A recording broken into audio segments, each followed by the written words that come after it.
Okay, so we've gotten our first big snow of the year, and we're all learning to drive on slick roads once again. And it's a good time to sharpen our driving skills, and also a good time for us to give you some great reminders. So we've asked Jack Pete from AAA Michigan to come in and talk about driving, as well as making sure you're prepared in case anything happens.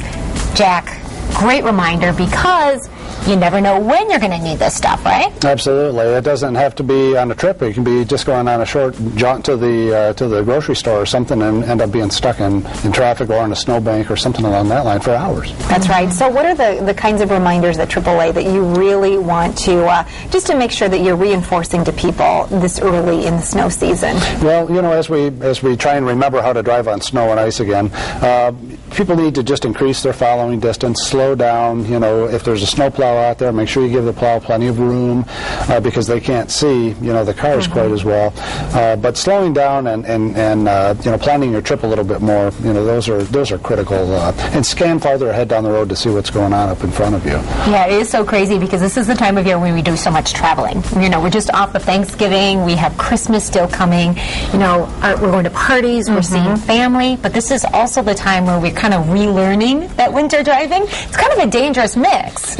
It is, because this is, for whatever reason, you know, we have winter every year here, but we seem to forget how to drive in the snow and the ice, and so it takes a little bit of time, and people get caught off guard sometimes, you know, and if you're going on a trip, make sure you let somebody know where you're headed and what the route is, and if, you know, then if you don't arrive, you know, they can start looking. That is great. Usually when I go places, I say, well, we're leaving now. Right. And so, you know, someone would know when to expect anything could happen. Well, most people have cell phones these days, which is terrific, but having that car charger to make sure, and you know, I'm always one of these, this time of the year, I always keep my tank at least 3/4 full or higher. Yep. I know it's kind of a drag to keep filling up, but you really want to make sure that you're prepared. No, you're absolutely right, and that does a couple of different things. You know, when the weather changes, warms up a little bit, it keeps that condensation from forming inside that tank also, so you get the water in your gas. So if you keep it full, that doesn't happen quite as much, and if you have that instance where you are stuck and you need to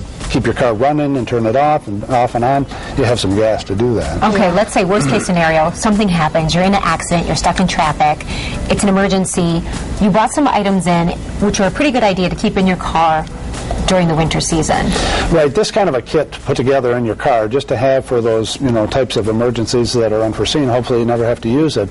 But these types of items like this are just some of your basic stuff, like you know, a hat, extra gloves, a blanket, first aid kit, the jumper cables, you know, the salt or sand, kind of getting away from the cat litter because a lot of it is non-clumping, which gets slimy and it doesn't have the traction. So the salt and the sand, those types of things are good. One thing to keep in mind, with so many SUVs nowadays, this should be tied down in the back of your vehicle, covered up, and put a bungee cord or something over it. Otherwise, if there is a crash, you don't want it to be a flying projectile in your car. Well, this is actually what I keep in my car. You know, and I practice what I preach when it comes to being prepared. A little candle and also some waterproof matches, because if you do get stuck out there, you want to be able to melt snow. You know, you always kind of have to think that worst case scenario. And I have the non-clumping. I have just the cheapest variety of cat litter. That's the kind I keep in there because I think that stuff is still safe to use. I love the snacks. Yeah, I know. Rachel said, hey, I would eat those all the time. Actually, it was interesting. At the end of last winter, I didn't have to use my survival kit. I ate all my trail mix.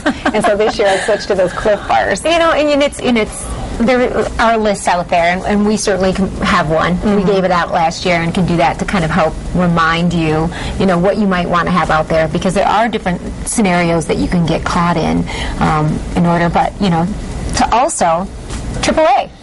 Right, you can go to AAA. That's the call that I make. Right, exactly. You know, if you're a AAA member and you can call and make that call. But and as you talked about, have your cell phone and a backup battery or one of those, you know, chargers. Yeah, even if you don't have a car charger, they've got those portable, you know, that are charged by like AAA batteries, and those will, you know, charge your phone too. So. Yeah, great. AAA.com is that's your website. Yes. AAA.com. Check it out. Thanks, Jack. Absolutely. Yeah. Hopefully we don't need you. Yeah. If we do, we know. Safe driving to you. Right. Stay with us. We'll be right back.